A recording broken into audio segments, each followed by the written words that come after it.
We have a live news conference underway right now in the death of the shooting of, or rather the shooting of Taylor Hayes, who remains in critical condition. Let's listen into police on the investigation. We actually got footage or photos from City Watch, the City Watch cameras. With that being said, we want to encourage the individual that was driving this car to turn himself in. Look, we're not going anywhere. We're going to be dogmatic in our approach to this investigation. We're not going anywhere. So again, we want to encourage that individual to turn himself in, and then anybody that might have any information related to this driver. Look, folks, at the end of the day, you have a 7-year-old child, by no choice of her own, laying in a hospital, clinging to life. If this individual who is responsible has any compassion at all, he would turn himself in. It's again by the grace of God that Taylor is doing very well, let's say, compared to her condition last week.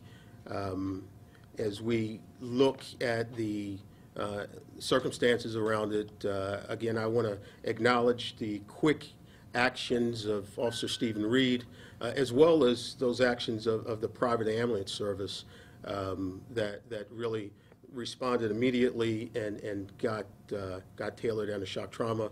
But then I would be remiss if I didn't talk again about the Dr. Scalia and his incredible team for getting Taylor to where she is. So, questions? Can you expand on her condition? Well, I mean, just that she's doing better. I've spoken to Dr. Scalia. I actually spoke to him throughout the weekend, and her condition has improved.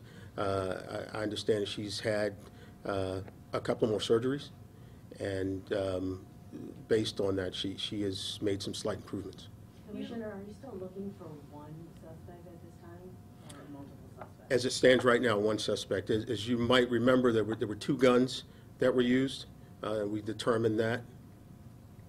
So there are going to be multiple suspects, and as much as we're trying to identify whether or not we know that somebody probably from the white Mercedes was one of the shooters, and we are trying to determine whether or not there's a second shooter as well that we don't know about.